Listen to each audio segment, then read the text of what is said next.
लिखिए क्या मतलब समझिए पहले। Faraday's law of electromagnetic induction, PDF और सब लोग ऑन कर लीजिए। Faraday's law of electromagnetic induction, तो Faraday's law of electromagnetic induction में हम लोगों को क्या पढ़ना था, इधर ध्यान दीजिए। तो फैराडेज लॉ ऑफ, मैं अभी थोड़ी देर पहले बताया कि हेनरी और फैराडे ने एक्सपेरिमेंट किया और उस एक्सपेरिमेंट में सबसे पहले उन्होंने एक मैग्नेट को आगे और पीछे किया, टू एंड फ्रो मोशन कराया किसी सोलेनॉइड के पास, तो देखा कि उस सोलेनॉइड से क्या हो रहा है, करंट पास हो रहा है, ये ऑब्जर्व किया। दूसरी बार उन्होंने क्या किया, एक दूसरा सोलेनॉइड को एक सोलेनॉइड में करंट पास कराया, यानी कि एक इंडक्टर में करंट पास कराया, दूसरे इंडक्टर में देखा कि उसमें खुद ब खुद करंट प्रोड्यूस हो जा रहा है। क्यों? क्योंकि एक के करंट पास होने की वजह से उसमें मैग्नेटिक फ्लक्स, मैग्नेटिक फील्ड आ रहा था, और जब हम करंट को इंक्रीज या डिक्रीज कर रहे थे तो फ्लक्स में भी चेंज आ रहा था। तो दूसरा कॉइल उसके बगल में था और उसमें मैग्नेटिक फ्लक्स का चेंज आ रहा था, और उस मैग्नेटिक फ्लक्स के चेंज होने की वजह से उसमें क्या, दूसरे कॉइल में क्या प्रोड्यूस हो गया, मैग्नेटिक करंट प्रोड्यूस हो गया, जैसे यानी कि इलेक्ट्रोमोटिव फोर्स प्रोड्यूस हुआ पहले। उसके बाद चूंकि करंट सर्किट कंप्लीट था, सर्किट देखो एक कॉइल अगर ऐसा है, इसमें क्या एसी सोर्स को कनेक्ट कर दी और इसमें करंट पास करवा दी और करंट को इंक्रीज करा दी, और दूसरा कॉइल यहां पे रख दियो, ठीक है, और इसको क्या किया, गैल्वेनोमीटर लगा दिया, ठीक है, और सर्किट कंप्लीट है। तो इसकी वजह से मैग्नेटिक फ्लक्स, मैग्नेटिक फील्ड ऐसे तैयार होगा, है कि नहीं? तो इसमें लिंक हुआ तो फ्लक्स में चेंज आ रहा, तो इसकी वजह से इसमें करंट प्रोड्यूस हो जाएगा, और ये करंट को यहाँ देख लीजिए कि डिफ्लेक्शन हो रहा है यहाँ पे गैल्वेनोमीटर से। तो हम लोग ये एक्सपेरिमेंट पढ़े, ठीक है, फैराडे और हेनरी ने दोनों मिल करके एक्सपेरिमेंट किया, ठीक है, इतनी बातें समझिए। अब फैराडे ने एक्सपेरिमेंट के बाद दो लॉ दिया, तो Faraday's laws of electromagnetic induction के नाम से जानते हैं, Faraday's laws of electromagnetic induction. तो पहला लॉ क्या बोला उन्होंने, पहला लॉ में उन्होंने कहा कि जब भी कहीं पे भी अगर मैग्नेटिक फ्लक्स में चेंज आ रहा है और वो किसी कॉइल से कनेक्टेड है, समझ पा रहे हैं, किसी कॉइल में अगर मैग्नेटिक फ्लक्स में कोई भी चेंजेस आ रहा है, मान के चलो ये कॉइल है, ये कॉइल है और इसमें मैग्नेटिक फ्लक्स में चेंज आ रहा है, मतलब मैग्नेट ही पास करा रहा है, नॉर्थ और साउथ को आगे पीछे करा रहा है, टू एंड फ्रो मोशन करा रहा है, ये कॉइल यहां रखा हुआ, तो आगे पीछे जब कर रहे हैं तो फ्लक्स में चेंज आ रहा है। जब भी मैग्नेटिक फ्लक्स में चेंज आएगा और किसी कॉइल से वो लिंक्ड है, तो इस कॉइल में क्या प्रोड्यूस होगा, ईएमएफ प्रोड्यूस होगा। ये बात पहली बार कौन कहा, फैराडे ने, और अपने पहला लॉ में कहा, whenever there is change in magnetic flux linked with the coil, then an EMF will produce in the coil. समझ में आ रहे हैं?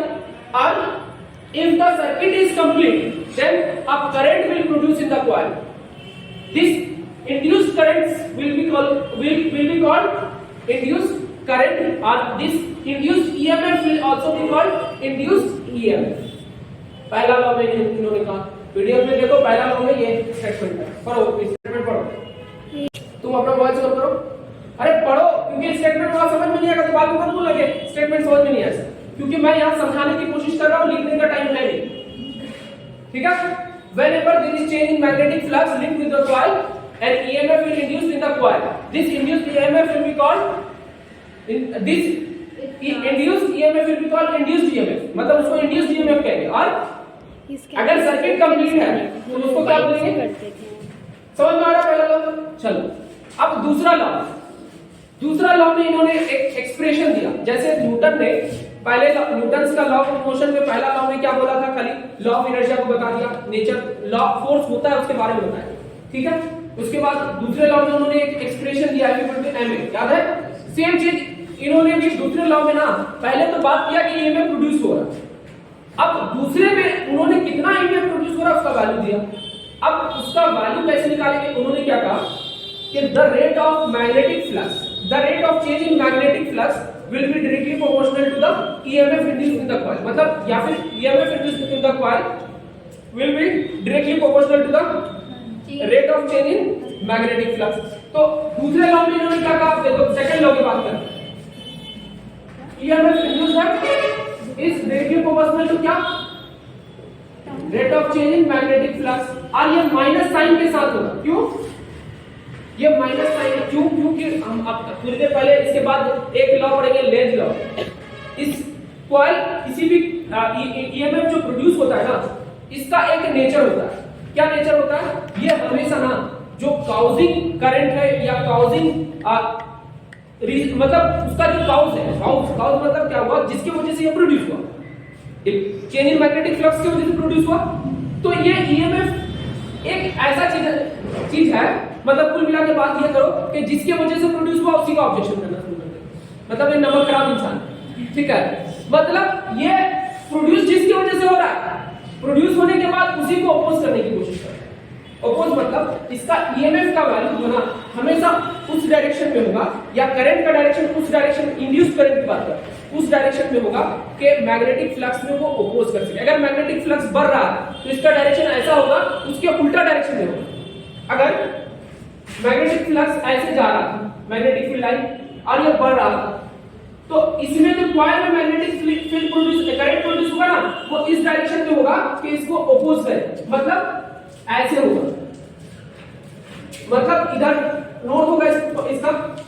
समझो मैग्नेटिक फील्ड इधर नॉर्थ इधर है, साउथ इधर है, तो आगे जा रहा है, इसके वजह से इसमें फ्लक्स लिंक हुआ और चेंज आ रहा फ्लक्स में। करंट का डायरेक्शन इस तरीके से होगा कि ये इसको अपोज करे। तो देखो करंट का डायरेक्शन ऐसे रहा होगा तभी तो अपोज करेगा। समझ में आ रहा? याद है राइट हैंड का रूल के थ्रू बताया कि कॉइल में अगर करंट ऐसे जा रहा है तो नॉर्थ ऊपर होगा और साउथ नीचे, तो ये अपोज करता है। इसी के लिए इंड्यूस्ड ईएमएफ में क्या यहां साइन देते हैं, माइनस साइन देते हैं। माइनस साइन का सिग्निफिकेंस समझ में आ गया, माइनस साइन क्यों दे रहे हैं? Because of opposite in nature, क्योंकि ये हमेशा अपोज करने की कोशिश करता है। क्लियर हो गई बात? इतनी बातें समझ में आई। अब यहाँ पे इस प्रोपोर्शनैलिटी को साइन हटाएंगे तो यहाँ पे कांस्टेंट आगा और k का वैल्यू 1 आगा, ठीक है। तो डायरेक्ट यहाँ पे क्या लिखेंगे हम, इक्वल टू माइनस d∅dt, ठीक है। तो E equal to minus d∅dt किसने कहा? फैराडे ने कहा अपने लॉ में, ठीक है। इतनी बातें समझ में आ गई। तो दो लॉ का, दोनों लॉ यहाँ पे एक्सप्लेन कर दिया मैंने और तुम लोगों को यहाँ लिखा हुआ है, ठीक है। अब अगर यहाँ पे अगर d equal to minus d∅dt लिखते हैं तो इसको ऐसा नहीं लिख सकते, minus delta phi by delta t। Of course लिख सकते हैं, ये क्या स्मॉल चेंज के लिए, बड़ा चेंज के लिए। अब अगर इसको ऐसा है तो फाई क्या, phi final minus phi initial by delta t, यानी d2 माइनस d1। इसको ऐसे भी लिख सकते हैं, ऐसे भी लिख सकते हैं, ऐसे भी लिख सकते हैं, तीनों फॉर्म में लिखा हुआ, ठीक है। इतनी बात समझ में आ गई? किसी को कोई दिक्कत? पीडीएफ देख रहे हो सब लोग? हां, पीडीएफ में देखते रहना, क्योंकि पीडीएफ में सारा चीज यहाँ जो भी समझा रहा हूं वो है बेटा। उसके बाद लेंज लॉ, यही है लेंज लॉ। ये में लेंज एक साइंटिस्ट का नाम था, ठीक है।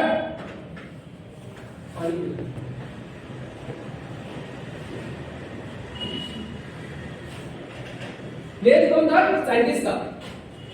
इन्होंने अपने लॉ में, समझो जरा, इन्होंने क्या कहा समझो। अभी तो मैं ये समझाया ना कुछ देर पहले, लेंज लॉ भी समझाया। समझो ये लेंज लॉ में क्या, इसको अच्छे से मैं एक्सप्लेन करूं।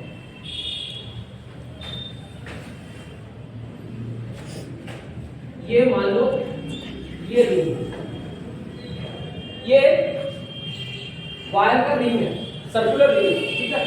अब यहां क्या कर रही हो तुम, एक नॉर्थ और साउथ वाला मैग्नेट को ला रही, पास ला रही।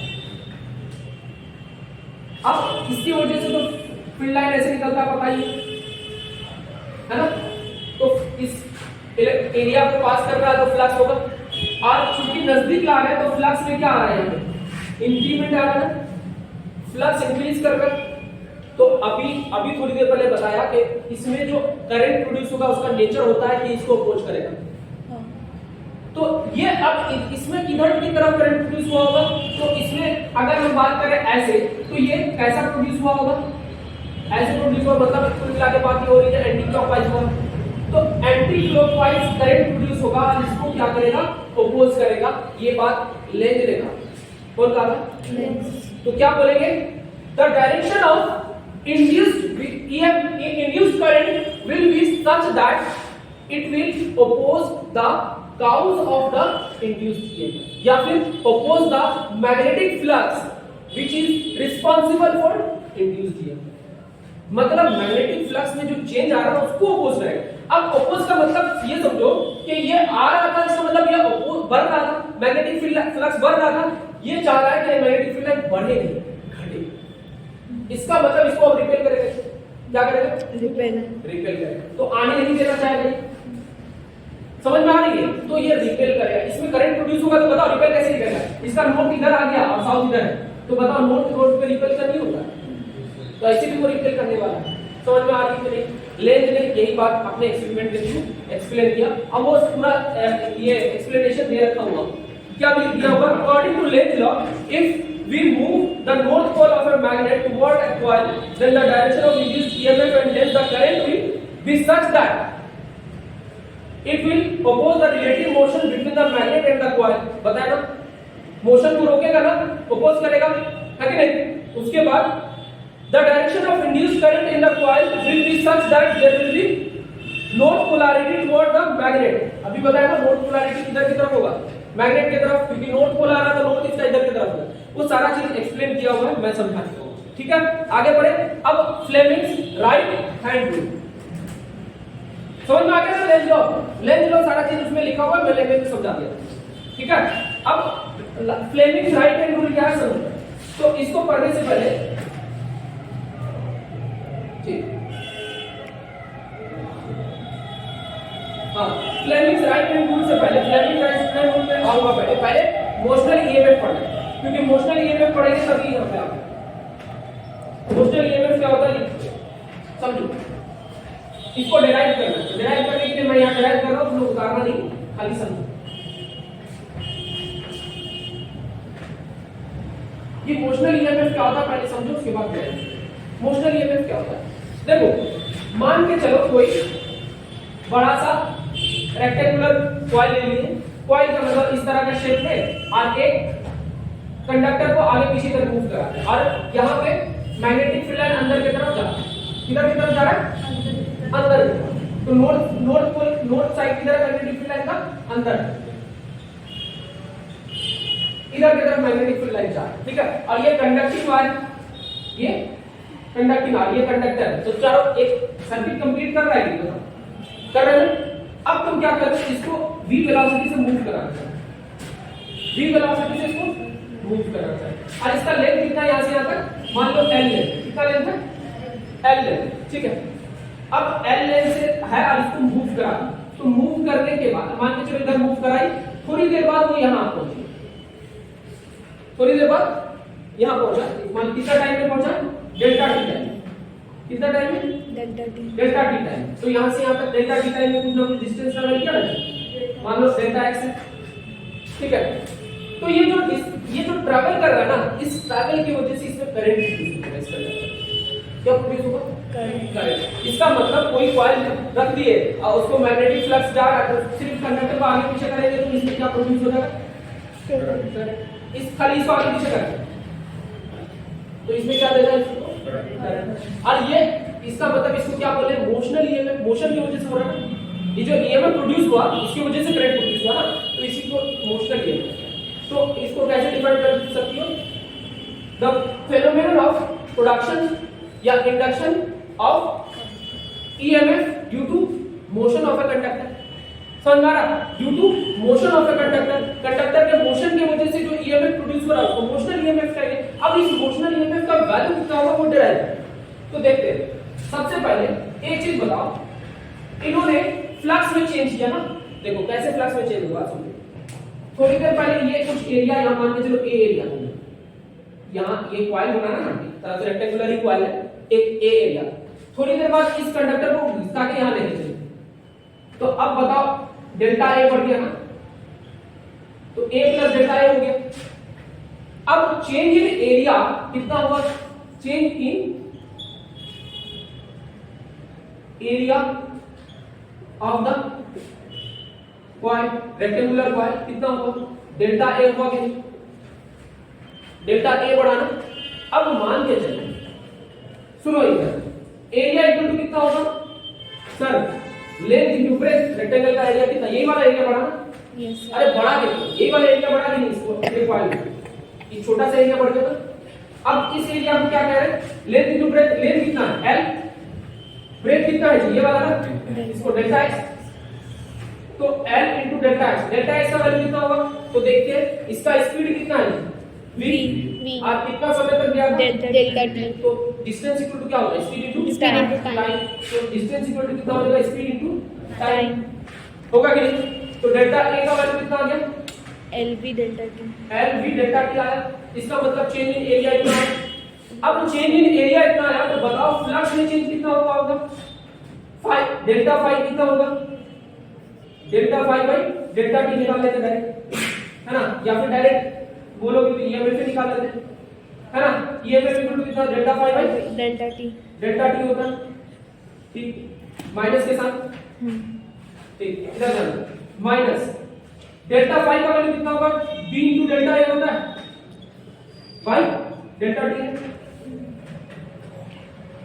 समझ में आ रही बात, चलो b इंटू डेल्टा टी, तो b का वैल्यू कितना है देखते हैं सबसे पहले, तो b हम लोगों को दिया हुआ है, अभी ऑलरेडी बोले कि b अंदर की तरफ जा रहा है वो दिया हुआ है, b का वैल्यू नहीं डालें, b एज इट इज रहेगा माइनस साइन के साथ, अब b डेल्टा a यहां cos थीटा भी होता है, क्या होता है cos थीटा, समझिए ये cos थीटा भी जाएगा, अब cos थीटा क्यों जाएगा हम समझाते हैं, अब यहाँ cos थीटा का वैल्यू कितना होगा, एक चीज बताओ, एरिया वेक्टर कितना होगा, बताया कि परपेंडिकुलर टू द सरफेस होता है, और इसमें मैग्नेटिक फील्ड है अंदर की तरफ, तो बीच का एंगल कितना होगा, 180, इसका मतलब यहाँ cos क्या लेंगे 180, समझो बात, cos 180 का वैल्यू कितना होता है, cos 180 का वैल्यू कितना होगा -1, तो यहाँ cos 180 का वैल्यू -1 हो जाएगा, तो -1 माइनस क्या हो जाएगा, प्लस हो जाएगा, तो b और डेल्टा a का वैल्यू कितना है, L V delta LV delta t bye delta t, delta t था तो कितना हो गया,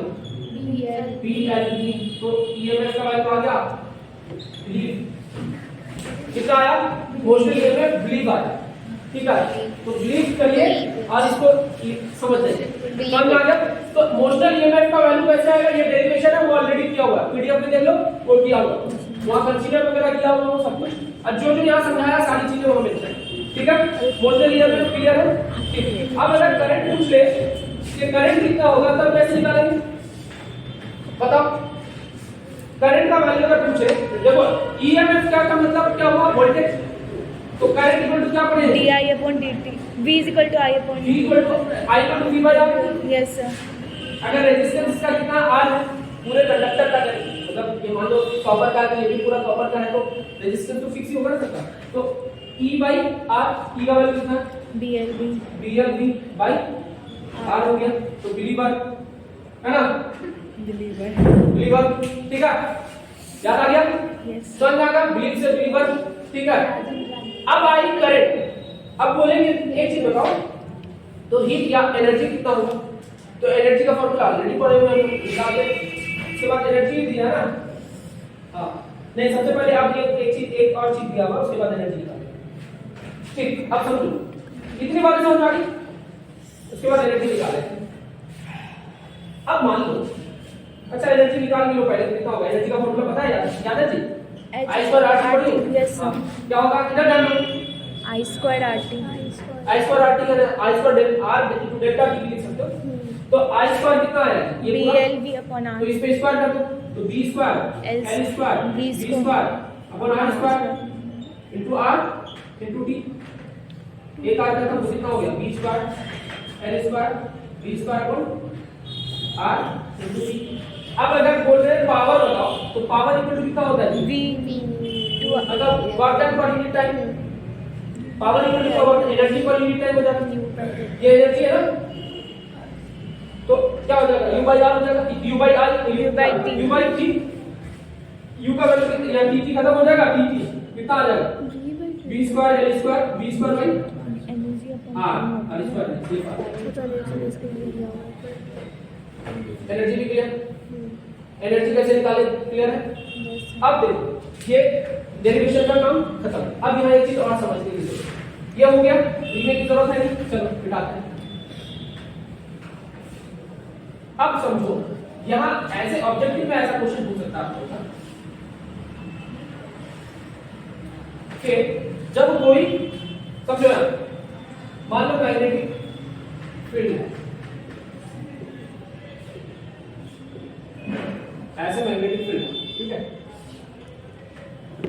कोई कॉइल को अंदर इधर की तरफ ला रहा है, तो बताओ कॉइल में किधर की तरफ, बिना देखे, बिना उसको मत देखना, पीडीएफ देखें, इस कॉइल को अंदर की तरफ लेके जा रहे हैं, तो कॉइल में करंट कितना किधर की तरफ प्रोड्यूस होगा, क्लॉकवाइज या एंटी क्लॉकवाइज?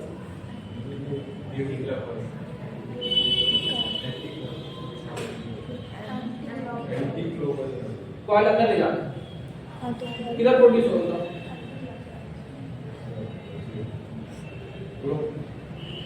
इसमें यहां सोचो कि अच्छा हम बता रहे हैं, एक इधर है, ये इसको बोलेंगे क्लॉकवाइज, इसको बोलेंगे एंटी क्लॉकवाइज। किधर प्रोड्यूस होगा? करेक्ट, एंटी क्लॉकवाइज होगा। और ये समझ में आ रहा है किधर की तरफ मैग्नेटिक फील्ड है, बाहर या अंदर? अंदर है। अच्छा अंदर ऐसा समझो, अभी भी ऑप्शन है दे रहे हैं या अंदर जा रहा है मैग्नेटिक फील्ड लाइन। अब बताओ कि करंट किधर प्रोड्यूस होगा?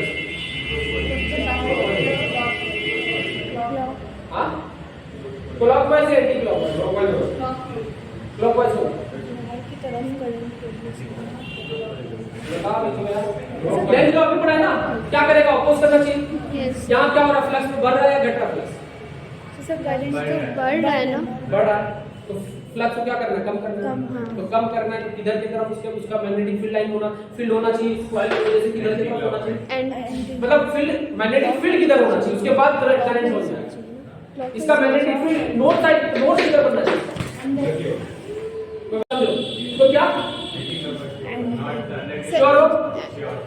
एंटी क्लॉकवाइज होगा। सब क्वेश्चन ही समझ में नहीं आ रहा। समझो, क्वेश्चन इसीलिए पूछ रहे हैं बार-बार, क्योंकि यहां से कॉन्सेप्ट क्लियर होगा। समझो, मैग्नेटिक फील्ड लाइन अंदर जा रहा है,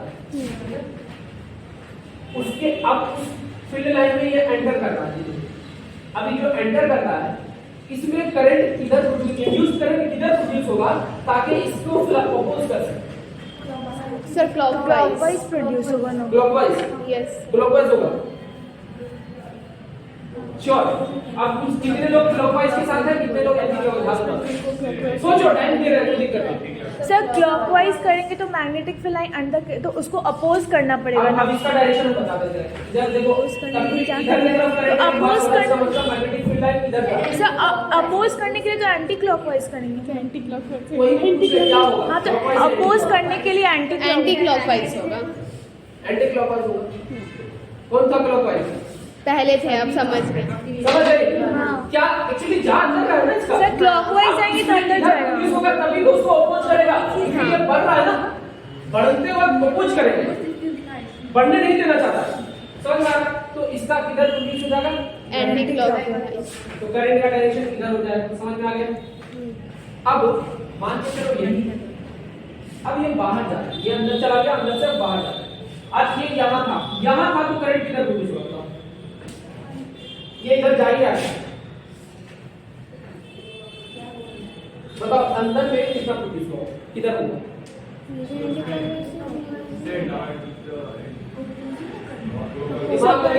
एंटी क्लॉकवाइज ही होगा ना सर?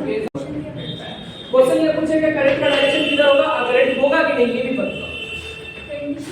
कंडीशन ये है कि मैग्नेटिक फील्ड लाइन अंदर जा रहा है और इसको अंदर घुसा, यहाँ करंट इधर प्रोड्यूस हो रहा था, इधर यहाँ किधर होगा और यहाँ किधर होगा? पहले यहाँ बताओ, उसके बाद बात करिएगा। यहाँ बताओ, ये एंटर कर रहे थे, मैग्नेटिक फील्ड लाइन जा रहा था अंदर की तरफ, ये एंटर किए तो एंटी क्लॉकवाइज जा रहा था करंट, घुसे अंदर गए तो फ्लक्स में देख रहे चेंज ही नहीं आ रहा। अब यहाँ कांस्टेंट हो चुका फ्लक्स, अब यहाँ से यहाँ तक जाएगा फ्लक्स चेंज, जैसे ये निकलना शुरू हो गया फ्लक्स में चेंज दिख रहा है, क्योंकि अब फ्लक्स इधर जीरो हो चुका है, इधर कुछ ना कुछ है, तो फ्लक्स अब चेंज हो रहा है ना, तो चेंज हो रहा है तो करंट में क्या होगा? सब करंट किधर होगा? क्लॉकवाइज। हाँ, क्लॉकवाइज होगा। श्योर? अभी भी पता पूछ ले रहे हैं, क्लॉकवाइज होगा। क्यों क्लॉकवाइज होगा ये बात बताओ, और क्यों नहीं होगा, क्यों एंटी क्लॉकवाइज होगा ये भी बताना है। सर क्योंकि सर आधा से ज्यादा करंट तो जा चुका है, तो फिर फ्लक्स को घटाने का बढ़ाने की जरूरत नहीं है। हाँ, इसमें बढ़ रहा है तो मतलब उसको अपोज करने के लिए, और ये घट रहा, हाँ इसमें आधा से ज्यादा जाना तो अपोज कहाँ कर रहा है? वो नहीं, तो क्लॉकवाइज होगा। निकल रहा है तो निकलने को भी तो अपोज करना चाहिए ना। ये बोलना है ना कि तुम आओगे तो भी अपोज करेंगे, जाओगे तो भी नहीं जाने देंगे। उसके हर काम को अपोज करेगा। तो एंटी क्लॉकवाइज आएगा तो आने नहीं देगा, जाएगा तो जाने नहीं देगा। तो एंटी क्लॉकवाइज होगा। तो अब जाने कब नहीं देगा, जब इसको सपोर्ट करे। अब बोलेगा यार जा कर रहा हूं, सपोर्ट कर रहा हूं, रुक जाओ। तो अब इसको सपोर्ट करेगा। सपोर्ट कैसे करेगा? मैग्नेटिक फील्ड लाइन इसकी वजह से, पहले तो ऑलरेडी अंदर था ना, इसकी वजह से भी अंदर ही होना चाहिए। तो कैसे होगा? Anti clockwise. अब बोलेगा सपोर्ट कर रहा है, तुम कहां जा रहे हो? जाओ रुक जाओ। कहां जा रहा? फिर बोले आ रहा था तो भी अपोज कर रहा था, जा रहा है तो भी बस रीजन नहीं बोले थे कि उसको अपोज नहीं करेगा। अगर अपोज नहीं करेगा तो जान चल जाएगा। ये उसको रोकेगा ना, रोकेगा। इसका चार बजा देगा, जाने यहां से गुजरता तो निकलेगा ही बाहर। जाने देगा कब नहीं देगा जब उसको सपोर्ट करेगा, अट्रैक्शन करेगा ना। कुल मिला के बात ये होगी कि अट्रैक्ट करेगा। तो अट्रैक्ट कब होगा? जब उसको सपोर्ट करेगा मैग्नेटिक फील्ड। समझ में आ रहा है? क्लियर है? लेंथ का लॉ इससे सबसे ज्यादा क्लियर है। तो लेंथ लॉ में क्या कहा था कि अगर इंक्रीज कर रहा है तो वो चाहेगा कि नहीं इंक्रीज करे, और डिक्रीज कर रहा है तो भी नहीं चाहेगा कि डिक्रीज करे। उल्टा सपोर्ट करके इंक्रीज नहीं कराते यहाँ पे। हाँ सपोर्ट करके बोला क्या तुम्हारा फील्ड है उधर, तो भी उसके पास ही रहे, उससे दूर ना जाए, उससे दूर करना। समझ में आ गया? हाँ, लेंथ का लॉ इससे ज्यादा क्लियर होगा। अब ये हो गया लेंथ लॉ। इसके बाद लिखो क्या हम बता देते हैं, सेल्फ इंडक्शन। नेक्स्ट टॉपिक क्या है? Self induction. सेल्फ इंडक्शन समझो अब इसको। सेल्फ इंडक्शन क्या होता है पहले समझो, उसके बाद इसका डेरिवेशन होगा। अब हम लोग क्या आते हैं, सुनो। सेल्फ इंडक्शन, सेल्फ इंडक्शन नाम से ही कुछ कह रहा है। क्या कह रहा है? कि सेल्फ खुद में, सेल्फ मतलब खुद में ही इंडक्शन होना है। तो देखो मान लो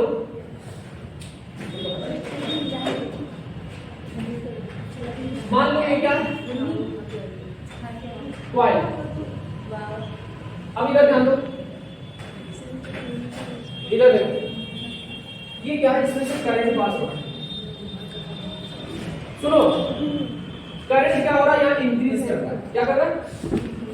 मान लो करंट स्विच ऑन ऑफ था, स्विच टू ऑन की, स्विच ऑन की तो स्विच ऑन करते ही क्या मतलब मैक्सिमम करंट चले जाता है, धीरे धीरे जाता है।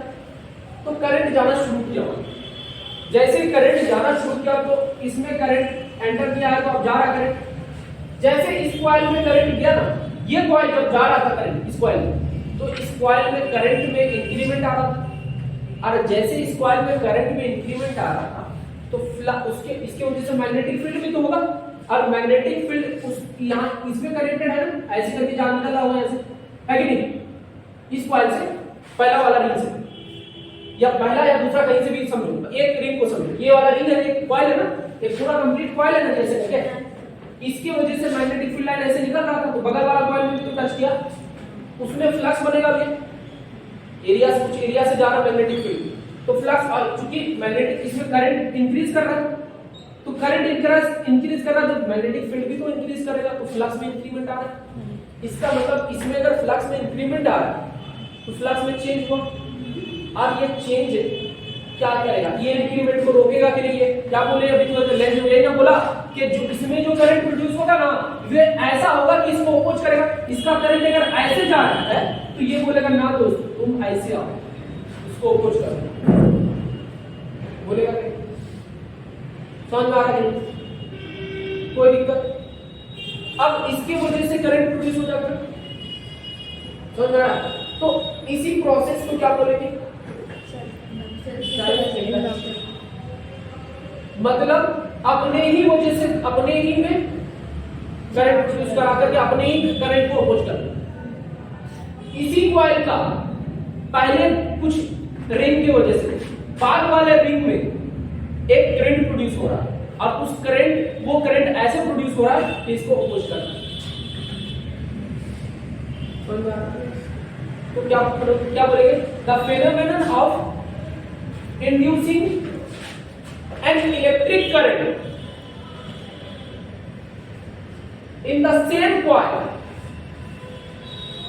when a current is passed through it which opposes the causing current is called self induction।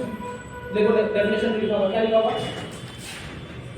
Definition देखो, self induction of a coil is the property of a coil by virtue of which it opposes only क्या लिखा?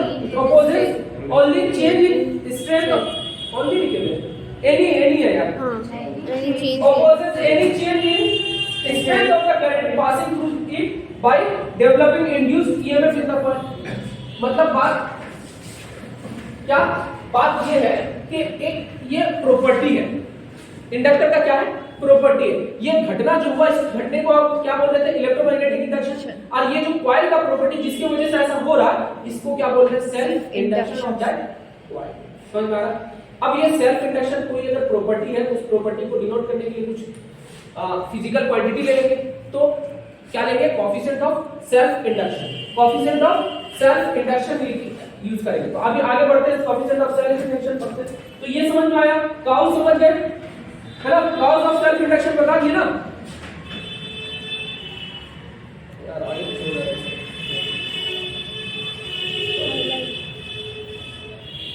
Self induction में कोई दिक्कत नहीं. तो अब हम लोग आगे बढ़ते हैं. कॉज समझ में गया? चलो ठीक. सेल्फ इंडक्टेंस और कोएफिशिएंट ऑफ सेल्फ इंडक्शन. अगला टॉपिक देखो, आगे चले जाओ. ये सारी चीजें हम बातें कर ली, लैंग्वेज में लिखा हुआ वो देख लेना, पढ़ लेना. उसका सेल्फ इंडक्शन और कोएफिशिएंट ऑफ सेल्फ इंडक्शन तो समझते हैं इसको. समझो इधर ध्यान दो. इधर मान लो आई करंट पास होता है.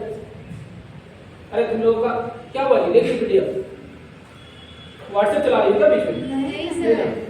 चलो अब देख ली तो इधर देख लो, टॉपिक देखो, उसके बाद इधर देखो. ठीक है, ताकि टॉपिक बाद में देखो घर में तो समझ में आए किसी चीज समझ चुके. समझो. अब देखो यहाँ पे तुम्हारे पास है ना वीडियो. हाँ चलो. अब क्या बोल रहा है? कोएफिशिएंट ऑफ सेल्फ इंडक्शन की बात कर रहे हैं. हमको निकालना है इसका वैल्यू. इंडक्शन तो पढ़ी है, सेल्फ इंडक्शन. अब इसका वैल्यू कैसे निकालेंगे? तो सबसे पहले एक चीज, एक कॉइल की प्रॉपर्टी है कि जो ये जो इंड्यूस्ड ईएमएफ है ना, ये जो प्रोड्यूस हुआ इसमें, वो induced EMF will be directly proportional to what? मतलब फ्लक्स में जो चेंज आ रहा है, क्या आ रहा है? चलो इधर करो. फ्लक्स में जो भी चेंज आ रहा है यहाँ पे, मान लो चलो इस कॉइल की वजह से इस कॉइल में कुछ भी फ्लक्स में चेंज आ रहा है, फ्लक्स था है ना, इसकी वजह से इसमें फ्लक्स, इसकी वजह से इसमें कुछ फ्लक्स है ना इस कॉइल में, इसकी वजह से. तो ये जो फ्लक्स है वो डायरेक्टली प्रोपोर्शनल होता है इस कॉइल में करंट पास हो रहा है ना, इसके. क्या होगा? द फ्लक्स यानी कि the flux induced या produced by this current in the coil is directly proportional to this current. अब ये करंट का वैल्यू बढ़ाते जाएंगे तो फ्लक्स भी बढ़ता जाएगा. डायरेक्टली प्रोपोर्शनल है. अब करंट बढ़ाएंगे तो फ्लक्स ये से बढ़ेगा ना, अब वो फ्लक्स बढ़ेगा. और इसी प्रोपोर्शनलिटी साइन को जब हम हटाते हैं तो क्या हो जाएगा? L I. L क्या है? Constant of proportionality. और इसी कांस्टेंट ऑफ प्रोपोर्शनलिटी का नाम क्या है? Self inductance. सेल्फ इंडक्टेंस या फिर कोएफिशिएंट ऑफ सेल्फ इंडक्शन और कोएफिशिएंट ऑफ CA और सेल्फ इंडक्शन. समझ में आया नहीं? इसी L का नाम क्या है? कोएफिशिएंट ऑफ सेल्फ इंडक्शन या सेल्फ इंडक्टेंस. समझ में आ गया? इतनी बात समझ में आई. तो यहां से L इक्वल टू कितना हो जाएगा? 5/9 होगा कि नहीं? Yes sir. किसी को कोई दिक्कत? No sir. समझ में आ गया? अब थोड़ी देर पहले फैराडेज लॉ में क्या बोल पढ़े हम थोड़ी देर पहले कि E equal to minus d5/dt. अगर मैग्नीट्यूड खाली ले तो क्या हो जाएगा? d5/dt. तो d5 की जगह पे क्या लिखेंगे? Li. 5 की जगह पे क्या लिखेंगे? Li/dt. अब L कांस्टेंट है ना, बाहर आ जाएगा ना. di. अभी तो बोला ना कांस्टेंट है ना, मतलब प्रोपोर्शनलिटी कांस्टेंट. ठीक है. और इसका नाम ही इंडक्टेंस क्या है? Self inductance. तो L di/dt हो गया. E इक्वल टू, तो L इक्वल टू कितना हो गया? E by di/dt. तो सेल्फ इंडक्टेंस को कैसे डिफाइन कर सकते हैं अपने? या तो यहां से डिफाइन करो, प्रोड्यूस्ड फ्लक्स मतलब is the self inductance is the ratio of magnetic flux and the electric current passing through the inductor, ठीक है, या फिर इसको ऐसे भी डिफाइन कर सकते हो, द इंड्यूस्ड ईएमएफ, क्या बोल सकते हो, self inductance of a coil is the ratio of induced EMF and the rate of changing current पर unit time in the coil. इस कॉइल में जो भी करंट में चेंज आ रहा है उसका और ईएमएफ का रेशियो होता है। ये चीज ऑलरेडी नोट्स में लिखा हुआ है, ये डेफिनेशन में लिखा हुआ है। देखो तो डेफिनेशन में नीचे देखो अब क्या लिखा हुआ है, सबसे लास्ट में क्या बोला, हेंस वाला लाइन में लाओ, क्या लिखा हुआ है, कोएफिशिएंट ऑफ सेल्फ इंडक्शन और self inductance of a coil is equal to induced EMF in the coil when the rate of change in electric current in the coil is unity या per unit rate of change in electric current इसको कहते हैं। समझ में आई बात? ये वाला formula से ये डेफिनेशन थी, कोई दिक्कत? कितनी बातें समझ में आ रही? क्लियर? अब नीचे आगे बढ़े। अब अगर बोले अब एक नया टर्म आ गया ना, ये एल, अब इसका भी वर्णन किया जाए, मतलब यूनिट, डायमेंशन, सारी बातें तो करना पड़ेगा इसको। एक नया टर्म यहाँ आया अब तक का, तो शुरू करते हैं। सबसे पहले बताओ सेल्फ इंडक्टेंस का डायमेंशन, यूनिट बताओ, यूनिट बताओ कौन है, निकाल के बताओ, निकाल देंगे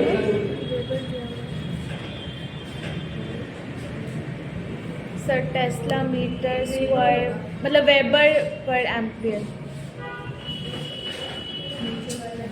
क्या, वेबर पर एम्पियर, वेबर पर एम्पियर। दूसरा यूनिट बताओ, टेस्ला मीटर स्क्वायर पर एम्पियर, बोलो क्या, टेस्ला मीटर स्क्वायर पर एम्पियर।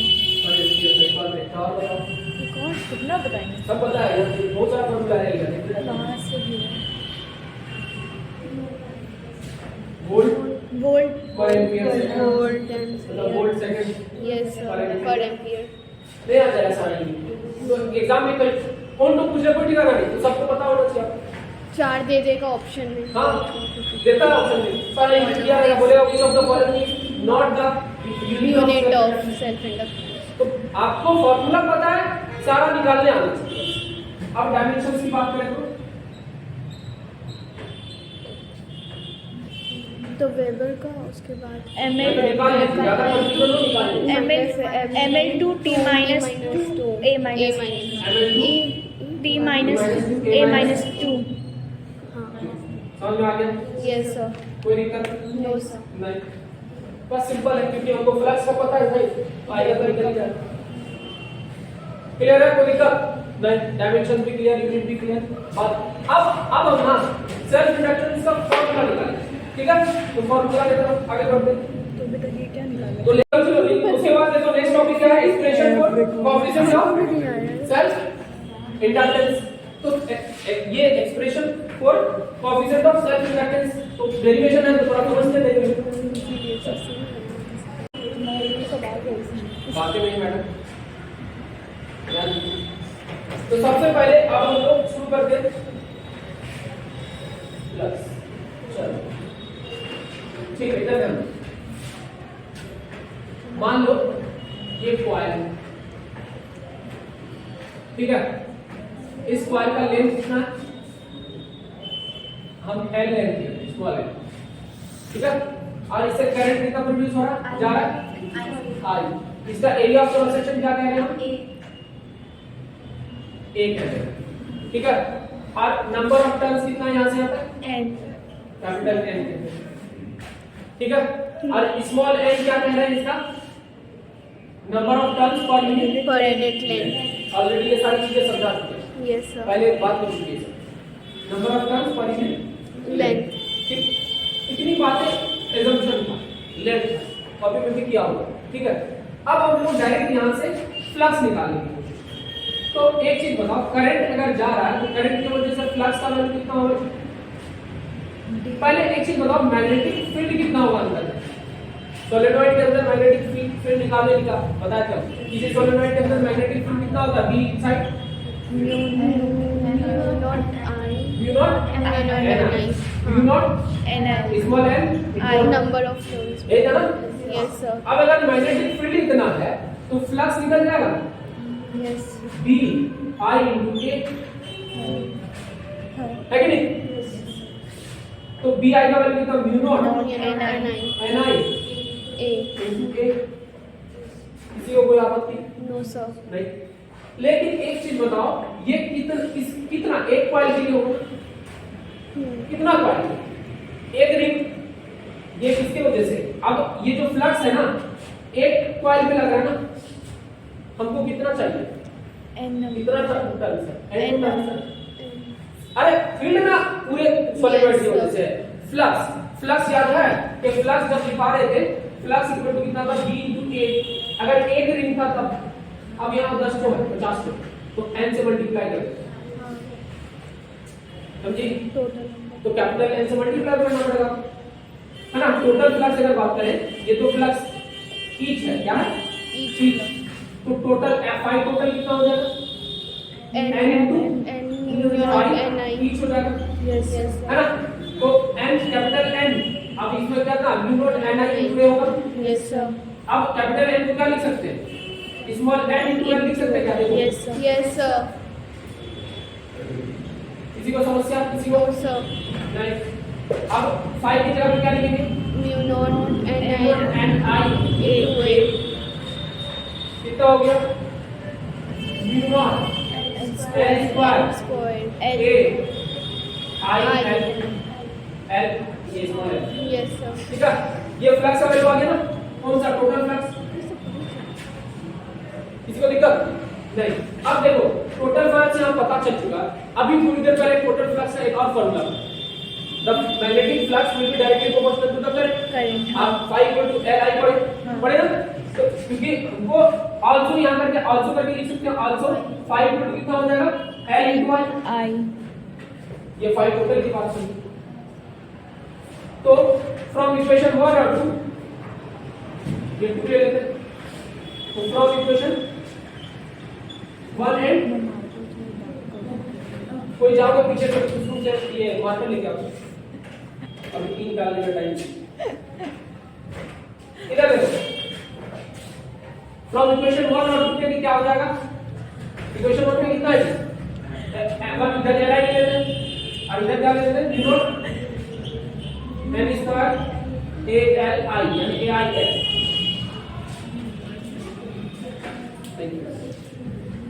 ठीक है। तो समझो, तो L यहां से एक I कट जाएगा, I कट गया, तो बचा कितना L equal to mu naught N square AL, आ गया formula self induction, yes sir यानी कि सेल्फ इंडक्टेंस का फार्मूला आ गया, समझ में आ रही है कि नहीं, यस इस सर डेरिवेशन में किसी को कोई आपत्ति नो सर जाएगा, क्लियर है, यहां तक डेरिवेशन कंप्लीट।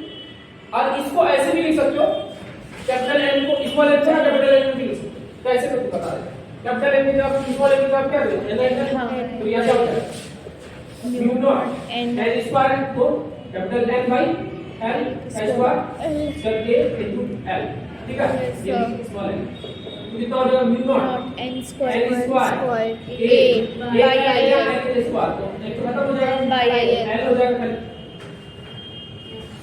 समझ में आ रहा है, यस सर किसी को कोई दिक्कत No, नहीं? sir. अगला हम लोग पढ़ते हैं म्यूचुअल इंडक्टेंस शुरू करते हैं। अब ये म्यूचुअल इंडक्टेंस क्या होता है, सेल्फ इंडक्टेंस बता दिए, एक प्रॉपर्टी था किसी भी इंडक्टर का जिसकी वजह से भी क्या हो रहा था, उसकी उसी के करंट की वजह से दूसरे कॉइल में उसी का दूसरा वाला टर्न्स में क्या हो रहा था, इंड्यूस्ड करंट हो रहा था और उसकी वजह से इसमें अपोज कर रहा था, मतलब उसके फ्लो को रोक रहा था, है ना। लेकिन अब म्यूचुअल में क्या होगा, म्यूचुअल का मतलब समझते हो, म्यूचुअल फ्रेंड है ना, कितने लोग म्यूचुअल फ्रेंड होते थे, इधर आई थिंक ब्रेक लेना चाहिए थोड़ा सा, ठीक है सर।